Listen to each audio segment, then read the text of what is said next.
पृथ्वी का निर्माण कैसे हुआ? इस सवाल पर विज्ञान के पास बहुत सारी जानकारी और आंकड़े हैं। फिर वैज्ञानिकों का कहना है कि इस सवाल से संबंधित कई सवालों के जवाब में हमें तलाशने हैं। फिर भी वैज्ञानिक पृथ्वी के इतिहास की बहुत सारी अवधारणाएं बनाई हैं, जिनकी पुष्टि करने के प्रयास जारी है। वहीं यह जानने के भी प्रयास हो रहे हैं कि जिन हालातों से पृथ्वी गुजरी, उससे दूसरे ग्रह क्यों नहीं गुजरे। ब्रह्मांड में तारों, स्टार्स और उनसे दूसरे पिंडों का निर्माण कैसे हुआ, यह एक बहुत ही जटिल प्रश्न है। इसी से जुड़ा सवाल है कि हमारी पृथ्वी का निर्माण, फॉर्मेशन ऑफ अर्थ, कैसे हुआ था। सदियों से चल रहे वैज्ञानिक अध्ययनों और अंतरिक्ष अवलोकनों के आधार पर विज्ञान ने कुछ हद तक इस गुत्थी को सुलझाने का प्रयास किया है। पृथ्वी का निर्माण का इतिहास हमारे सौरमंडल, सोलर सिस्टम, के इतिहास से अलग नहीं है, लेकिन क्या हम पूरी तरह से जान सके हैं कि पृथ्वी कैसे बनी थी और उसे बनाने में किन किन प्रक्रियाओं और कारकों का योगदान था? आइए जानते हैं कि इस बारे में क्या कहता है विज्ञान। गैस और धूल के कणों से शुरुआत। अरबों साल पहले मिल्की वे गैलेक्सी के एक कोने में गैस और धूल का बादल घूम रहा था। इसमें किसी पुराने तारे के अवशेष भी थे, जिसमें बहुत पहले सुपरनोवा विस्फोट हुआ था। गैस और धूल के कण तैरते रहे, लेकिन वे शुरू में दूर दूर ही थे। लेकिन तभी पास के एक तारे में भी सुपरनोवा विस्फोट हुआ, जिससे अंतरिक्ष में प्रकाश और ऊर्जा के झटके वाली तरंगें चारों ओर फैल गईं। इससे इस बादल में गैस और धूल के कण पास पास आ गए। सूर्य और चक्रिका का निर्माण। जल्दी ही गैस और धूल का बादल एक विशाल गेंद में बदल गया और गुरुत्व के प्रभाव से यह और बड़ा होता गया। गैस और धूल के कणों के बीच अंतरक्रिया होने लगी और गेंद के अंदर शक्तिशाली नाभिकीय प्रतिक्रिया होने लगी और बादल की गेंद सूर्य जैसे तारे में तब्दील हो गई। जबकि धूल और गैस का बहुत सारा हिस्सा सूर्य का चक्कर लगाने लगा, जिसे ग्रह निर्माण करने वाली चक्रिका, प्रोटोप्लैनेटरी डिस्क, कहते हैं। शिशु ग्रहों का निर्माण।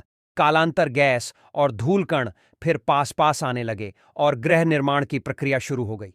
जल्दी ही ये गैस और धूल के कण मिलकर एक बड़ा आकार लेने लगे, जबकि गैस और धूल के कण अब भी सूर्य का चक्कर लगा रहे थे। इन पिंडों से धूल और गैसे के कण और ज्यादा मात्रा में जुड़न लगे और उनमें से एक पिंड आगे चलकर हमारी पृथ्वी बन गई। विशाल होते ग्रह वहीं दूसरे हिस्सों से बुध, शुक्र, मंगल, गुरु, शनि, यूरेनस और नेपच्यून ग्रह और उनके चंद्रमा भी बने। सभी शिशु ग्रह घूर्णन कर रहे थे और अपने आसपास का पदार्थ अपनी ओर खींच भी रहे थे और अपना आकार बढ़ा रहे थे। हमारी पृथ्वी से भी कई पत्थर टकरा रहे थे और उसके अंदर गिर रहे थे।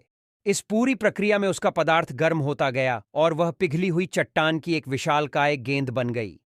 और चंद्रमा बनने की प्रक्रिया। इसी बीच एक और बड़ी घटना हुई और पृथ्वी एक और विशाल पिंड टकरा गया, जिससे पृथ्वी तो और ज्यादा बड़ी हो भी गई, लेकिन इससे एक टुकड़ा भी दूर अंतरिक्ष में तैरने लगा, जो बाद में हमारे ग्रह का एकमात्र प्राकृतिक उपग्रह चंद्रमा बन गया। इस अवधारणा पर कुछ वैज्ञानिकों को आपत्ति भी है, लेकिन अभी यही धारणा सबसे मजबूत है। उस समय की पृथ्वी में ज्वालामुखी बहुत ज्यादा थे। पृथ्वी का ठंडा होना। धीरे धीरे पृथ्वी ठंडी होने लगी, लेकिन इसमें बहुत समय लगा। इस बीच कई बर्फ की चट्टानें और गैस पृथ्वी पर आई और बर्फ के पिघलने से यहां समुद्रों और महासागरों का निर्माण होने लगा। पृथ्वी के ठंडा होने की प्रक्रिया लंबे समय तक जारी रही और पृथ्वी की ऊपरी परत ठंडी होकर ठोस हो गई, जबकि गहराई में पिघली चट्टानें गर्म ही रहीं। इसी के बाद पृथ्वी पर जीवन के अनुकूल हालात बन गए। वायुमंडल, महासागर, धरती पर पेड़ पौधे आदि से जानवरों और अन्य जीवों का विकास हुआ। इस दौरान पृथ्वी में महाविनाश की घटनाएं और कुछ चरम मौसमी बदलाव की घटनाएं भी हुईं, जिससे कई तरह के नई प्रजातियां का आगमन हुआ। इस बीच डायनासोर आए और खत्म भी हो गए। इस बात कुछ लाख साल पहले ही इंसानों का धरती पर विकास हुआ और कुछ 100 साल पहले ही सभ्यताओं ने विज्ञान के विकास के बाद कुछ ही दशकों पहले तकनीकी विकास देख, जिससे अंतरिक्ष यात्राएं, गगनचुंबी इमारतें आदि देखने को मिले।